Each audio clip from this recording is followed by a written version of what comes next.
Good morning, you guys. Welcome back to Out of Debt with Lex. It's your girl Lex, and today we're back with a July update. I believe I'm well over 1,000 followers now, and I'm not exactly sure if I was at the point where I posted my last video or not, but I just wanted to say shout out for everyone who's subscribed and left helpful and really sweet comments. I really appreciate it, and it just makes me feel good, so thank you so much. That being said, we are going to continue with the debt update. We're updating basically from June 1st to July 1st on this update. Yes, there's a little stain on the paper. Yes, it's a little bit wrinkly. My 1-year-old got to it and I didn't feel like printing it out again because I had already written all the numbers and it was too much for me. But hopefully it's not too bothersome for you guys watching. I tried to iron it out as close as I could to be straight, so hopefully it's not too bothersome. I was gonna start by highlighting the things that have already paid off just because I want to show them off, I guess. We'll make them blue. So far this year, we paid off this Uprova loan, the Rise loan, and the CashNet loan, which is a big feat.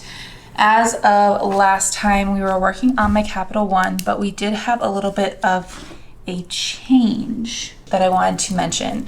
So every once in a while, I just add up all my bills versus my total income just to make sure that everything is adding up to be under my income. Because right now, unfortunately, we're still solo income. My husband has not gotten another job yet, and he is currently kind of doing like a pivot. He has worked lots of odds and ends types of jobs due to some unfortunate circumstances, but he is currently going to get his real estate license and hopefully start his real estate career.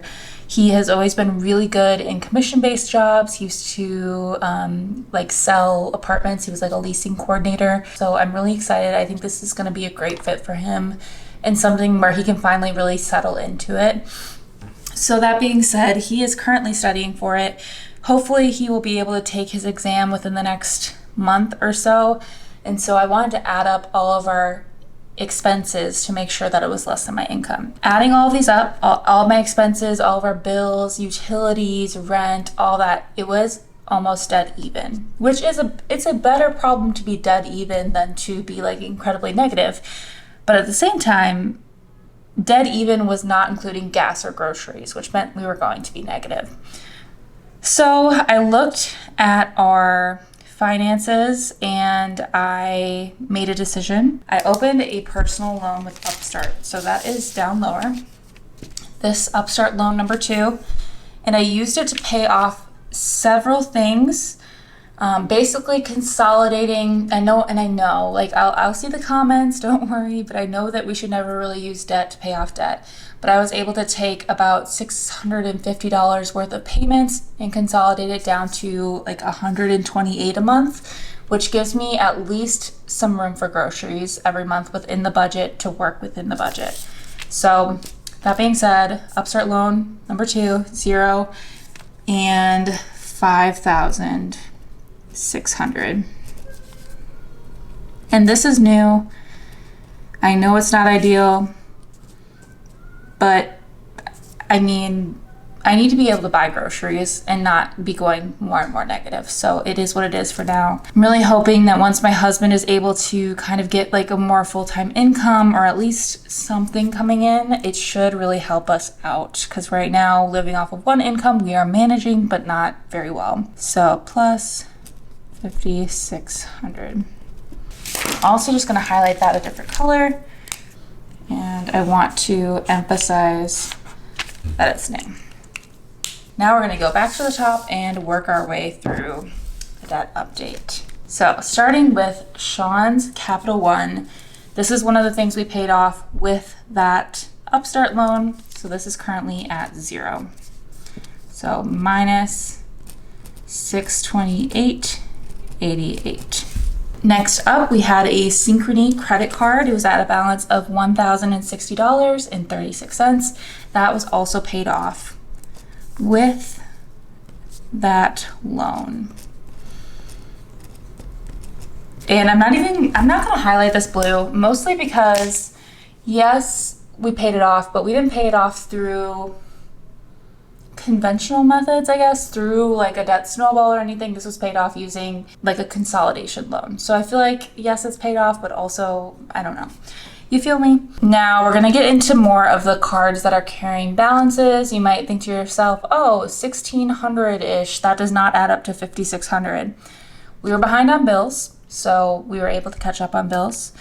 But also this CashNet loan actually had a balance again, and it was about like 1,600 or something, and that was very expensive to keep up with. So we paid this off again, even though it looks like it never had a balance. We paid it off again, paid these two off, and then we caught up on bills completely. So now we should be able to maintain in theory. So I'm gonna try to hunker down on budgeting. Let me know if you guys want to see like a budgeting based video, and I can definitely do that for you guys. But I've been trying to be very on top of the budget as much as possible, and hopefully maintain a little bit better. So Citi, it was at a balance of $934.62. Currently it is at a balance of $659.43. So that's minus $275.19. Sorry about that, my camera just died, but we're back. Next up is my car. My car is starting to get so low balance. I'm getting really excited about paying it off finally after 6 years of paying it off. So balance was at $1,765.94. It currently is at $1,424.03. So that is a difference of $341.91. We're getting there. Next up is Chase. This is my husband's Chase card.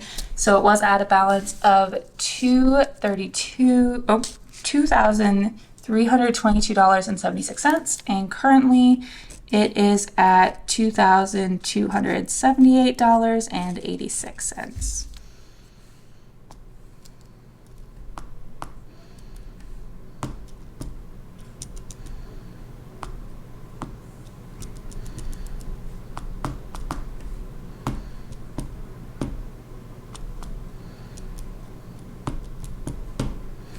So that is a difference of $43.90. Next up is my Wells Fargo card that had a balance of $23.91.99, and currently the balance is at $2,364.40. So that is a difference of $27.59. Next up was my Chase card. My Chase card was at $39.66.72, and currently it actually did go up a little bit. I'm going to look into it. I think that there might be like a reoccurring charge on there. So I wanted to look into it and see what that is, because I did not use this card. So it must be some sort of subscription or something. So I'm going to look into it. I will give you guys an update hopefully next time, because that update should be coming sooner rather than later, because this is June 1st to July 1st, but I'm actually filming it more like July 12th. So it is a little bit closer to August than I originally anticipated. But I will give you guys an update if I remember to next time. So that is plus $25.33. Next up, UW line of credit. That has not changed at all, so it's still at $1,000.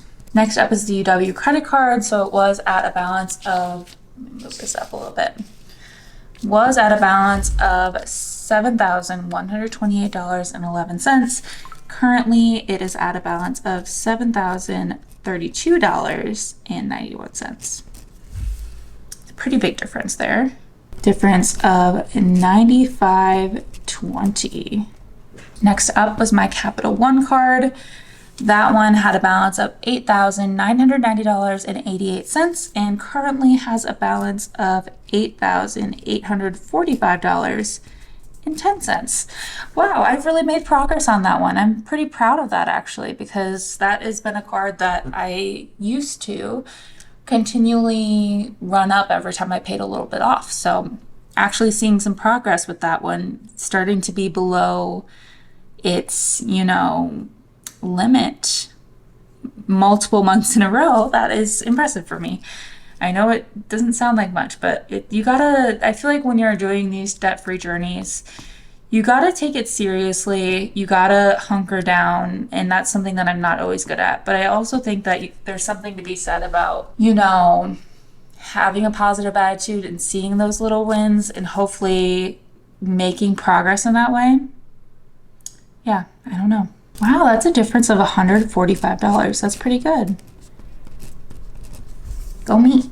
All right, next up is Discover.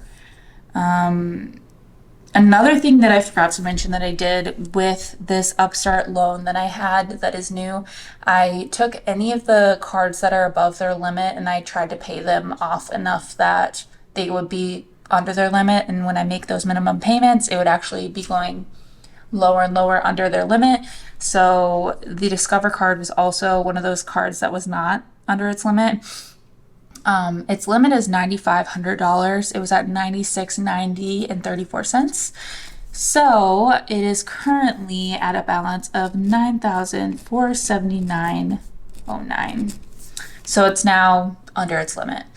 That's another thing that I wanted to make a priority when doing this Upstart loan, because I do notice that the payment is a lot higher whenever I am over the balance, unfortunately. But also it just, it's obviously not good for my credit score. It's not good for my reputation with those bankers, that type of thing. So that was another priority for me when I got this new Upstart loan. So that is a difference of $211.25. Next up was my first Upstart loan. It currently has a balance of $3,165.78. So that is a difference of $25.63. After that, we have my 401k loan. Let me move this up for you guys. So for my 401k loan, it was at $6,546.46. It currently is at $6,379.97. So that is a difference of $166.49. After that, we had a credit card consolidation loan. That one currently has a balance, or that one had a balance of $13,072.80, and it is now below $13,000. It is at $12,869.13. I always find it incredibly satisfying whenever it goes down by the first number, essentially, whatever that may be. If it's 13 to 12, if it's 9 to 8, 3 to 1, there's so many different, I said 3 to 1, there's a 2 in the middle, but you know what I mean. I find it incredibly satisfying whenever those first numbers change, so we're making progress on it. Slowly but surely, we are making progress. So for that one, the difference is minus 203.60. I was gonna write 69, it's 67. $203.67. Last but not least, we have, well, I guess it's not last but not least, but other than my student loans, we have my husband's car. I get questions all the time, so I just repeat it every single video. Yes, eventually, I would love to sell this car, get rid of this debt, because $19,000 obviously adds a ton of debt into our total debt number. But that being said, his car has negative equity. It's worth about somewhere between $12,000 to $14,000, somewhere in there. And obviously we owe $19,000 on it. So that is something we are well aware of. We don't want to trade it in. I asked for your guys' opinion on it, and you guys said probably not a good idea. So don't trade it in with that negative equity. We're not going to sell it with that negative equity because we don't have the money to make up the difference.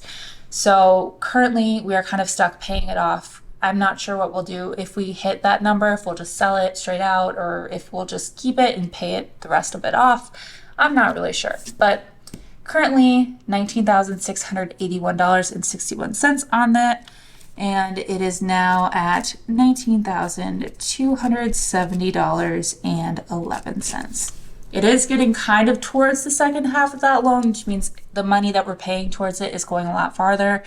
It definitely is nice when you get to that second half of the loan, but obviously $19,000 is a lot to owe still. So we're making progress, but yeah, it still has negative equity. It's not the best feeling to have negative equity, that's for sure. So that is a difference of $411.50. Next up, we have my student loans. No change to those. I know I got an email the other day actually that I will have to choose a repayment plan or do something because interest is going to start accruing on it again. I'm not sure what my plan is currently. Like I said, we are currently one income. We currently are scraping by, and I'm not sure how paying towards my student loans will really help with that situation. But like I said, my husband studying for his real estate license. Hopefully he will be getting that very soon. And then obviously as a real estate agent, it does take a while to actually make money doing it. So we'll see what happens. You never know. All right, and now we're down to the bottom. So our previous debt balance was $111,731.39. I'm now going to add up what our current balance is.